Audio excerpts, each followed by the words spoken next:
Oo, no, yung prayer of three. Okay? By the way, just as a reminder, yung sa inyo hasn't gotten evaluation pa from your previous LID discipler, please secure it, no, para sa records natin, no, yung evaluation sa previous LID nyo, and kasi tinitingnan ng pirma from your discipler kung LID, which LID. Okay? So, now we're ready to start. Sige, is it na? Pindot na ba? Pindot na. Okay na. Sorry. Okay. Welcome sa LID 2, Forming a Cell, Lesson 3, Preparing to Lead a Cell. Okay? Dating gawi, we'll be praying. Ngayon, nag-umpisa tayo kay Ate Alma. O gano'n, sa likod. Kasi last time, sa iba tapos last time? O hindi ka ba nakakapit? Ako yung huli. Ay, ikaw yung huli last time. Okay, sige. Okay, sige. So, pag ganito na. 19. Okay, sige. Panginoon, pinapasalamatan ka namin, O God, sa umanong ito, O God. Lord, thank you for this opportunity, Panginoon, na muli, Panginoon, we gather here, O God, to hear your word, Father God. Lord, hinihingi namin, Panginoon, na i-prepare niyo, Panginoon, ang aming mga puso, Panginoon, ang aming mga isipan, Panginoon, para sa iyong mga salita, O God. Naway, Panginoon, ang bawat salita mo, Panginoon, ay hindi na namin ito mapakinggan, Panginoon, but Lord, malakaran talaga, O God. Lord, dalawin ko rin, iglesia ni Panginoon, ang tagapagdala ng mga salita sa umaga. In Jesus' name we pray. Amen. Amen. Ate, can you read the first paragraph? Ate Terry. 99% of successfully leading a cell is prayer and love. Oh, pause for a while. That's a very, very important point. Okay? Leading a cell is predominantly prayer and love. Gawaan Diyos, prayers. Gagawa ka, love. Prayer and love. The rest is just the outflow of it. No? Okay, sige, pakituloy natin. If you pray regularly for the people in your group and you love them by spending time together and listening to them, you will be a great Amen. The leader 10% you can get from the Leadership Institute, your network, mentoring, and other sources. Okay? So yung natitira, the other 10%, makukuha mo na lang sa mga natututunan mo. So skill plays a role, but it's just like 10%. Kaya meron tayo nakikita mga tao, hindi naman sila ganun kagagaling, ka-eloquent, ka-management, strategies, etc. Pero punong-puno ng pagmamahal at panalangin.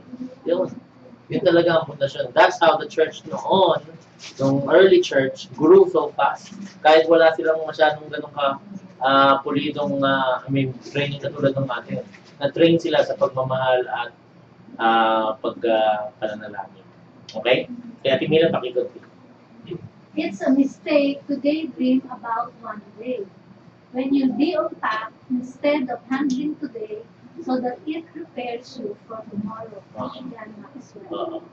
When opportunity comes, it's too late to prepare. John Wooden, basketball Hall of Fame coach. If you want to be a successful leader, learn to lead before you have a leadership position. Preparation is important. Preparation is the process by which a person or group becomes ready to reach a specific goal. Okay? So, preparation is critical. It's so important, no? So, sinasabi natin dito, and that's our desire. Of course, things happen so fast. Bago pa lang maka-encounter ng tao, may cell na siya. Di ba? Medyo mabilis. Pero, even then, kaya nga, sobrang bilis ang pangyayari, kaya dapat maghanda, paghanda na. Ganito nangyayari. Paghanda talaga, kunyari, sineran mo isang tao, pina-follow up mo pa lang. No? Pina-follow up mo pa lang. Kung alam mo, eventually magiging leader siya, everything you do is geared towards that. No? Kaya pansinin mo, merong mga tao, may cell na sila, hindi pa sila marunong mag-share. That means, hindi pa siya prepared. Pero, naiatang na sa kanya yung burden of leadership. Mahirap. Kasi hindi makashare Kaya nga, alam mo yun ito, baka bukas makalawa, may 5 susunod dito bilang leader. Kailangan turuan ko na ito kaagad. Nakuha nyo? So, minsan, kaya lumalabnaw eh. Pag masyado mabilis, lumalabnaw eh. Kasi people find themselves in positions of leadership with wala yung preparation, no? So I'm not saying capability, kasi they're capable if only they were prepared. Okay? So yung definition of preparation dyan is important, no? The process by which a person or group becomes ready. Okay? It's being ready. Preparation is being ready. You prepare before the cell meeting, pag-usapan natin yan later. You prepare also to become a cell leader. And yan ang ating napaka-importanteng bagay sa atin na tatalakayin natin ngayon. Okay? So, I cannot overemphasize that. You need to be prepared, and I'll talk to you about what areas you need to prepare about. So, notice, cells that really work, that multiply, is not just a matter of, say, you have 200 people and then you group them into small groups. No, cells are not just small groups. Cells are a working church, no, operating as 3 to 12 people, no. Alam mo, kung cell talaga yun, it will multiply. Okay? But, ano ngayon ang gagawin natin when we realize we're in a situation na gano'n? Then prepare. Pwede pa rin naman, di ba? So whatever you haven't prepared, you learn. Okay? And that's what we're doing. We stopped LID for a long time, no? Almost a year na hindi tayo nag-LID. And that's the reason why, within that year, dami na nangyari. And that's why ngayon umahabol tayo, no? So napaka-importante na prepared ang leader. Sige, pakituloy, AJ. Nasa na nga ba? Okay. Cells are the smallest organism of God. In the church, cells are intimate, cells form for a specific purpose. What? Ano yun? To experience God together, build up one another, and reach out. Okay? So, itong tatlong bagay na to ang purpose ng isang cell. Okay? To, experience God together, build up one another, reach out to others. If this you memorize, no, you have in you the basic, the core conviction ng DNA ng cell. Ito, madaling memorizein. Pero, ang gusto natin throughout this training, na itong bagay na ito, buhay mo talaga. Okay? So, pag nagsama-sama ka siya, hangarin mo sa mga tutulungan mo na ma-experience talaga si God.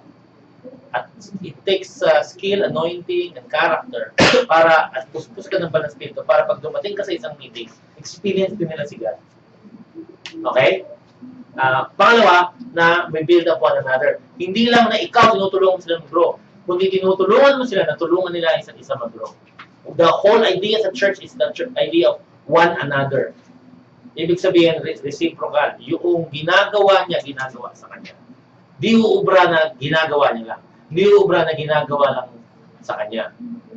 Okay? Dapat, ginagawa ng lahat at lahat ay ginagawa. Okay? So, yun ang gusto natin. And then finally, of course, the multiplication factor ng church. Ibig sabihin, ng cell. Napaka-importante sa isang cell na dumadagdag siya. Pag ang cell, kayo ng kayo, hanggang dumating si Lord, ask for and no more, yung ganon, lulungkot din kayo.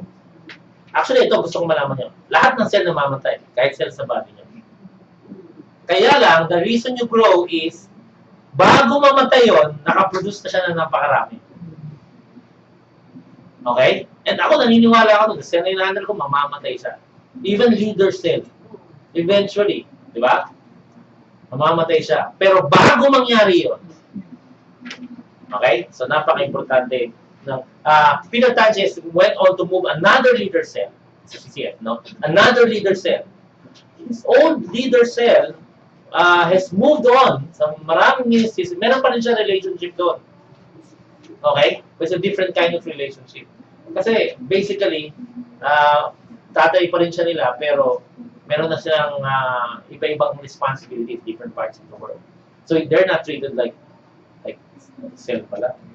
Okay?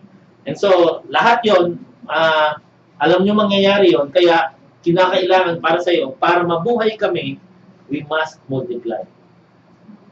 Okay, number 3.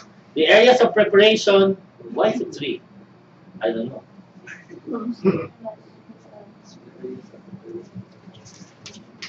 Lalagyan siguro ng number. The last time, okay? 1, 2, and then 3. Okay, last lesson. Okay. Sino nagsabi na? You figured it out.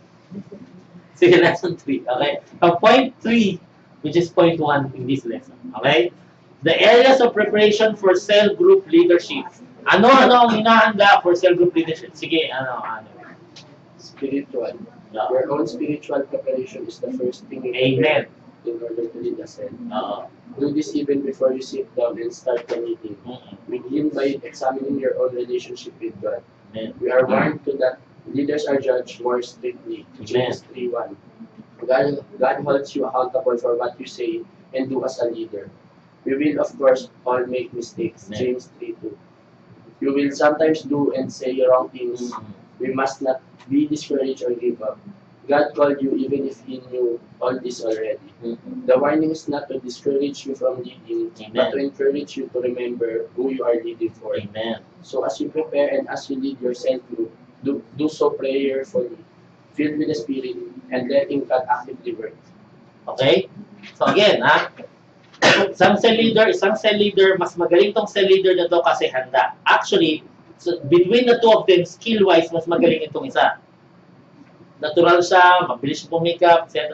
Alam niya gagawin niya, etc. Kaya lang ito, handa. Okay?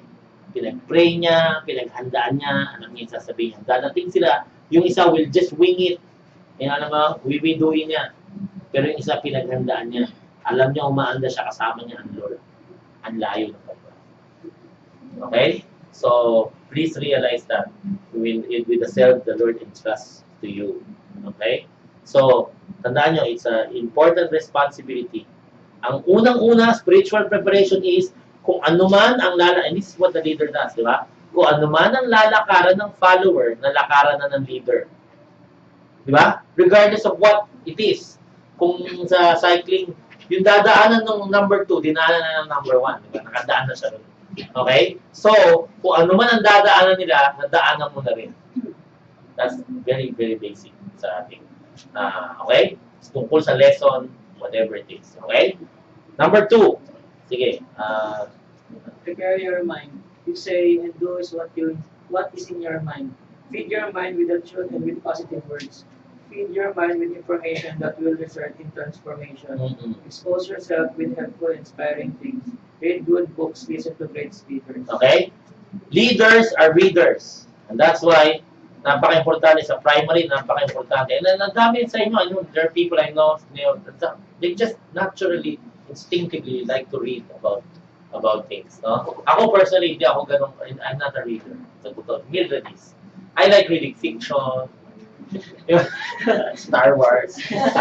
Ano naman kinalaman niya? Palagi si Mildred, pag nakikita yung binabasa ko, ay, yan ba may kinalaman sa ano? Yun lang, no? Minsan, kahit sa relationship namin, Mildred reads up a lot, no? I tend to just look at the paragraphs that she is read, no? Okay to. But she reads, nung nagka-baby kami, kasawa kami, how to be a good wife, mga ganun, you know? How to, may siya sa practical na matututunan. But my point is this, you grow because of the people you meet and the books you read. And so, even if I'm not, I train myself to be, kaya I read. I read. Very hard, but it's different. Siguro it's easier when you're younger. Kaya sanayin nyo. Okay? Sanayin nyo to read and then to pick people's brain. Parang ba kayo? Ha? Nakawin yung utak ng tao. Pag may kausap kayo, hihigupan. Kasi Pastor Julius gano'n eh. Pag napunta siya ng maganda church, gusto niya makausap yung pastor. Either doon sa Kongi, doon sa Singapore. 15,000 on a Saturday night. Saturday night service, 15,000. So, kumusta naman yung morning niya? Kung ilan yun. So, sabi niya, gusto niya makausap yung pastor. Makausap naman yung pastor. Hihigup ako dito. Kahit hindi yung pastor, hihigup ako. Hindi ako pwedeng aalis dito na wala ako ng bulong. Okay? So, ganun sana kayo sa leader nyo. Actually, ang totoo na, tuwan-tuwa yung leader nyo pag hinihigupan siya. Ang nakikita ko, no? Si Apple, sinabi niya sa akin, kaya ako gusto palagi nandito kayo. Sabi niya, kahit di kayo nagtutulog. Kasi pinapansin ko kayo. Ito paano naman kung wala namang mapupulot? May mapupulot ka rin kahit palpak. Bubulot mo kung anong hindi mo gagawin. Kasi ang leader na una eh. Pag nadapa siya, nadapa, di ba? Pag dumadaan ako doon sa Daangarin, pag palabas sa Alabang, may dalawang humps doon, di ba? Sa may TS Cruz, may dalawang humps doon. Importante sa akin yung leader eh. Di ba? Kaya kaya ko magbilis eh. Pag bumagal na siya, di alam ko na. Di ba? Kahit siya, black, hindi niya nakuha. Ako, makukuha ko kasi binabantayan ko siya. So, importante sa inyo, pupulot kayo sa mga tao ng sa yes. So, ang hirap naman higutin lang yung Ha? Sikreto. Ang sikreto. Kukuha ka lang ng kailangan mo. Okay? Hindi mo kukunin lahat. Minsan, yung sinasabi niya sa'yo, hindi yun ang kailangan mo. Pero yung ginagawa niya, yun ang nakuha mo. Di ba? So, ang initiative, ang point ko lang, ang initiative nasa iyo. Yung leader niya, syempre, gustong turuan kayo. Pero, yung initiative nasa inyo. Okay? So, kahit, kunyari, kung sino man leader may nakuha ka, ano ang, it's helpful to just pause for a while and teach yourself. Ano yung ACT? ACT. Ano sa narinig ko o napansin ko, ang aking aaksyonan, ano ang aking babaguhin, ano ang may tuturo ko? ACT. Sabi ni John Maxwell yun, sa nahigop ko sa kanya. Sabi ni John Maxwell, binayaran ng church na mahal, eh. Pero mo 6,000 yung ano niya para sa seminar niya doon sa Siang. Ito, nagpalabas sila ng feed dyan sa New Life. Hindi, attend ako, di ba? Pagpunta ko doon, yun ang sabi niya. Ang dami kong sasabihin ngayon. Tatapon to lahat. Kaya ito gawin nyo. Lahat na nakikita nyo sa notes nyo, lahat na makopya nyo, lagyan nyo A, o kaya AC, o kaya AT, o kaya T lang, or ACT. Lagyan nyo lahat. Tapos pagtapos, tsaka nyo ngayon nguyain. Di ba gano'n ng baka? Eh, dami nakakain na damo eh. Maghapon siyang nguya, maghapon siyang kumakain, tsaka niya nang nguyain, di ba? Kaya 4 ang kanyang stomach, no? So, napaka-importante rin tayo, ganoon din tayo, kumukuha tayo. Bakit? Kasi napaka-importante ng intellectual improvement natin. Hindi mo mapapansin ang intellectual improvement kasi sa mundo sinusukat yan academics. Pero ang intellectual improvement is not just academics. That's just a part of your brain, a little to the left, diba? Pero it's the whole thing, okay? So, may prophecy, incidentally, if you are open to that, no? Someone released a prophecy even yesterday that the leaders, I'm passing it on to you, sabi niya, that the leaders, the future leaders ng QRGC, and I think that she's referring to you, would not just be hyped but rooted in the word. Okay? And the reason is your mind can absorb. By the way, all truth is God's truth. And when you think about it, all truth is connected. Kung yun ang gusto i-reveal ng Lord sa'yo, it has some connection to what the Bible teaches. So, some of the books you read which are maybe even secular, pag binasa nyo ang Bible, lalo nyo maintindihan ang Bible. Okay? Of course, ultimately, it's the truth of God's word. Okay? So read books, listen to great speakers. So, pumasok kayo sa YouTube University. I give you some names, okay? Louis Giglio, Stephen Furtick, Craig Groeschel, and Carl Lenz. Okay, Groeschel. Groeschel. Just listen to what they have to say. You don't have to endure the whole thing. Just listen. Craig Giglio, Giglio. Okay? These are the more modern. I listen to the old ones para hindi nyo magustuhan the oldies. They tend to speak long. Oldies are like, Groeschel. G-R-O-E. It's German. Groeschel. Groeschels. Okay? Okay. Ito, napaka-importante. Let me go to the next step. It's very, very important. You need to be emotionally prepared. I'm saying this especially dahil sa, did you know, ito, bakit hindi nyo matanggap yun, One of the reasons we're saying, pag hindi pa tamang panahon, alam nyo ba nagde-develop pa rin ang brain nyo up to 26, 27? Lampas na kami dyan. Oo. Hindi, ito ang punto ko. Biruin mo, nag-commit ka na sa love of your life, hindi pa fully develop yung ano. It's okay, yun. Yun yung, ito. May mga overdevelop.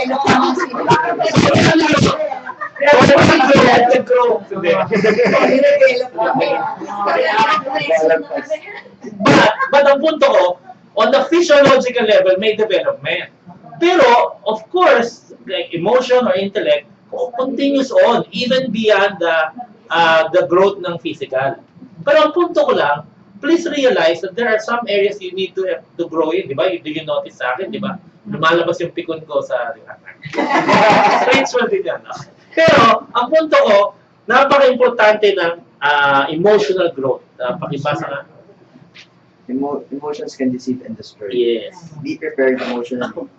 Rain. Rein in your emotions so that it doesn't distract or demotivate. Yes. Successful leaders are emotionally healthy. Yes, di ba? EQ. It's not just the IQ, sabi nila. It's the EQ. At napaka-importante yung EQ. Delayed gratification. Yung mga ganon. Yung hindi ka tinatablan. Persistence, consistency. Hindi ka napag-cave in under pressure. Yung mga ganong klase. Napaka-importante yung para sa leader. Bakit? Kasi inaasahan ka nila. Andali, ito pag ikaw sumusuko, konting ay quit! Tingnan mo, magiging talaga, malnourished yung mga disciples mo. Kasi yun nga, bagsakin no? So, isa sa mga ito, ewan ko kung healthy na sabihin, pero mag-leader kayo no? Ito ang bibig sa nyo, lalo na pag may hugot na. Teka, leader na tayo Hindi tayo basta-basta pwedeng mahangal-hangal ng ganyan, papagsak-bagsak na. We figure a way to survive, to keep standing. Napaka-importante. In many cases, nakakatakot pa nga kung ang galing mo sa lahat ng bagay and then emotionally unstable ka. Pero mo, pararamihin mo yung katulad mo. Tapos pagbagsak lahat. Ang dami nakapasok doon. Di ba? Tandaan nyo pag winin nyo sa Lord na talaga siya, ibig sabihin sa Lord siya. Hindi siya sa inyo. Hindi, ako nag-win niya, no? Ako nag-aalaga niya, pero kinino siya? Sa Lord siya. And so, pag binagsak mo yung, biruin mo yun, kunyari, nakawin ka ng isang network, 1,000 kayo. 1,000 anak ng Diyos, ginanon mo, di ba? So, napaka-importante kaya nga sinasabi natin, kahit maliit pa lang, ipuliduhin nyo. Pero, syempre, mag-umpisa tayo sa ating sarili. Intellectual, spiritual, emotional. Si Satanas, ang galing to play tricks sa'yo. Kung susundin ko ng emotion ko, ang daming beses ko na nag-quit. At one particular time, si Pastor Dan, kausap ko, nung pastor pa siya rito, kausap ko siya, tapos merong isang mga pastor, patay na siya sa Batangas. Nag-uusap kami ganyan na sinabi ko yung, I'm frustrated, I'm done with ministry, tapos na. Tapos pag siyam namin, sumunod siya. Susuklay ako ganyan, susuklay siya sabi niya. Ang hirap lang kasi pag sa emotion tayo tinilay, tsaka sa emotion tayo umasa. Yan, bakit? Teritoryo ng kaaway yan, pag hindi mo nahawakan. Pilikin ka ng kaaway. So, na-realize ko yun, sabi Dave, sabi niya, suggestion ko sa'yo bago mo mag-desisyon. Tingnan mo muna kung ang desisyon ay pinag-isipan ba talaga o dala lang na desisyon. Biruin mo kung sinunod ko yun, ewan ko kung anong ginagawa ko na ngayon. Pero grabe narinig ko sa kanya, si Pastor Fala. Siya nagsabi, grabe, Pero totoo yun, sa mga kabalang, dami ko narinig. Grabe ka. Tonto ako, kaya friends ko kayo lahat sa Facebook, ang iingay nyo sa shoutout. Grabe, we win the world! Tapos, I quit, di ba? Piling naman, ewan kami minsan.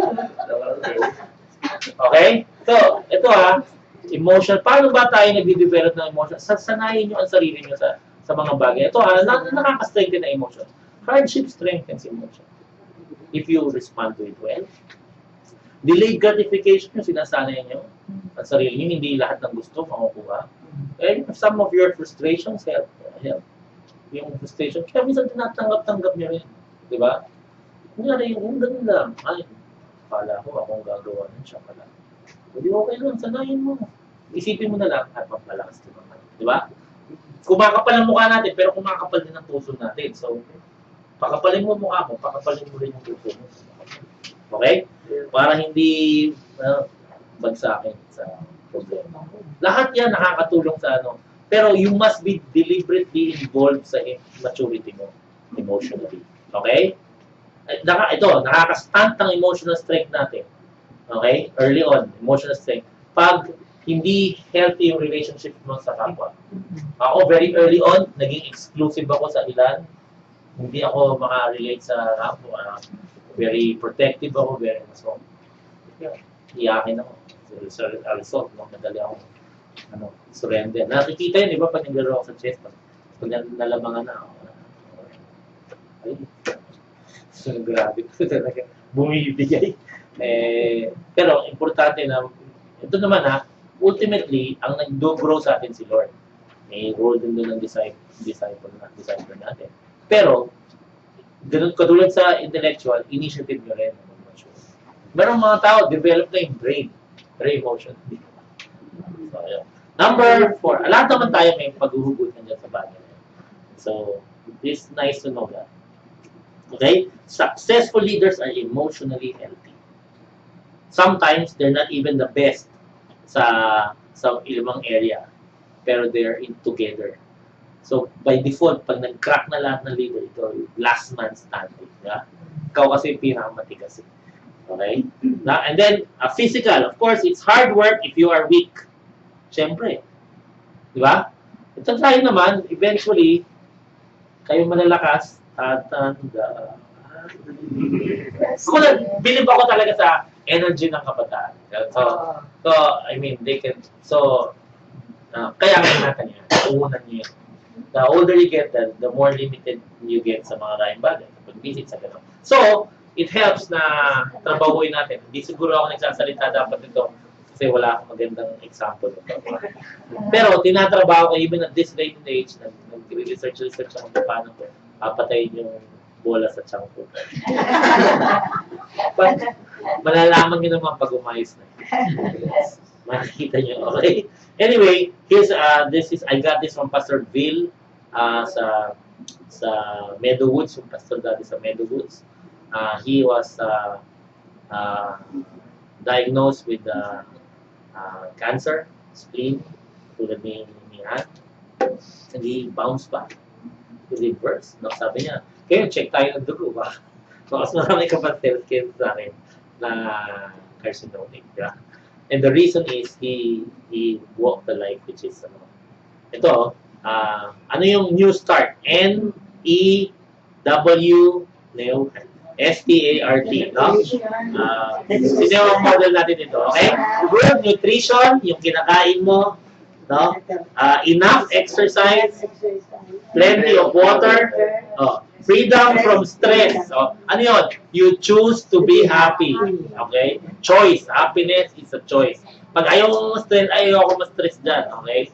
Dalawang bagay yan. Either magawa mo yung gusto mong gawin or isurrender mo lang kahit di mo magawa. Kung mas mahalaga sa'yo na magawa yun, tama. You're absorbing some stress. Pero kung mas mahalaga sa'yo na hindi ma-stress, di kahit bumagsak yan. Okay? T, temperance, which means, temperance, iwas bisyo.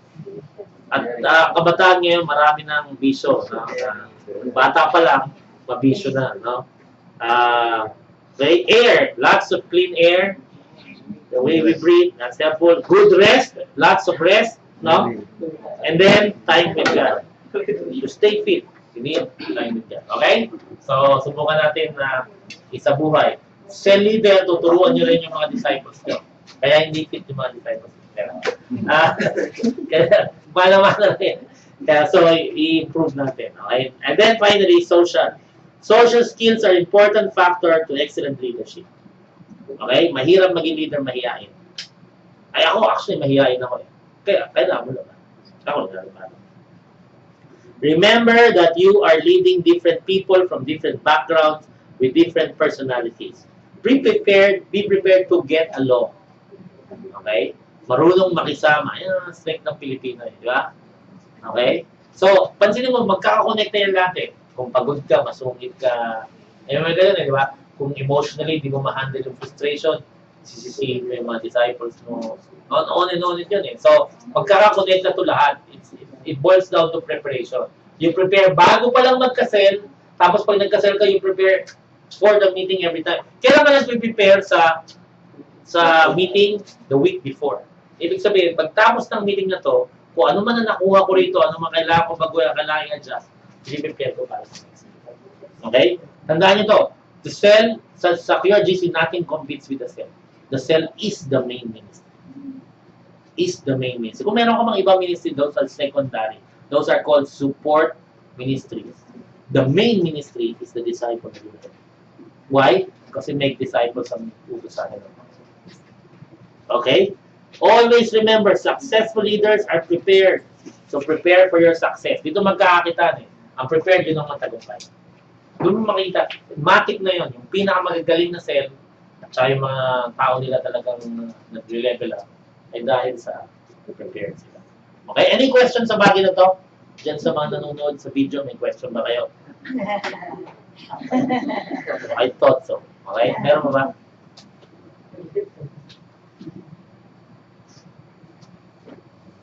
Okay.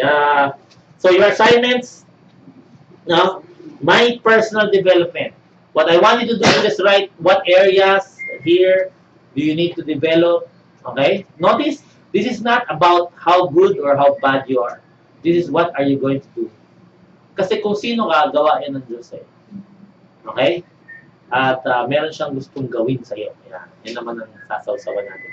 Yung gagawin ng Diyos sa akin. Imagine niyo na lang sarili niyo pag nag-grow kayo doon sa area niyo. Kung gaano ka. Okay? So, pwedeng isa, pwedeng marami. Down to specific, ano ang gagawin ko? Ano makakatulong sa akin. Okay? So, anong area, tapos anong gagawin. Okay? And then, devotions. And then, memory verse, 1 Timothy 2:15. Study to show. Memorize ko kasi sa King James kasi nung bata kami King James. Thyself approved unto God, a workman that needeth not to be ashamed, rightly dividing the word. Okay, so 1 Timothy, pwedeng NIV yan. Pwedeng Tagalog. Ano ba ang version na ginagawa sa test niyo? NIV. Ito NIV is undoubtedly my favorite version. You know, this. For many reasons. Kaya lang, the reason I have it in other versions, I memorize it in other versions. At ang hirap pala i-interface kung pabalik sa NIV. So, pag natutunan mo na sa King James, ang hirap ipasok Psalm 23, Psalm 1, kaya John 3:16. Medyo, I have to consciously shift to NIV sa memory. Okay? Anyway, important. Ang purpose naman ng memory verse, may internalize yung sinasabi. Okay? The Way of the Shepherd. Nabasa niyo The Way of the Shepherd? Ganda, no? Ganda, no? So ngayon, ano na kayo? Chapter 2 na. Yung chapter 1, ganda, no? So chapter 2 na babasahin, meron ka, Ferlin? Padating na, may init pa, di ba? Ferlin, meron pa bang mga kulang yung mga as per records na? Ferlin, binigyan niyo na ba ang mga cell leader nila ng checklist? Sa cell leader na lang tayo maningin. Okay? Chine-check ba kayo? Chine-check kayo? Chine-check kayo nila? Okay, chine-check kayo ng cell leader nyo? Okay, mabuti. Chine-check ha? Chine-check ba kayo? Okay, sige. Isubong na. Kasi para naman makakabuti yun. Pero pwede rin kayo mag-initiate. Check mo na ako. Parang gagawin nyo naman yun, no? Gawin nyo na sa silent nyo. Pero kung nagawa nyo, total nag-effort na rin kayo. Pa-check na rin kayo. Check nyo na rin ako. Nag-effort na ko. Okay. Sige. Kasaya tayo ngayon. At paalam sa inyo. Video na rin sa bye-bye. Same channel, same time, next time. Gawin nyo lahat na assignment. Yes.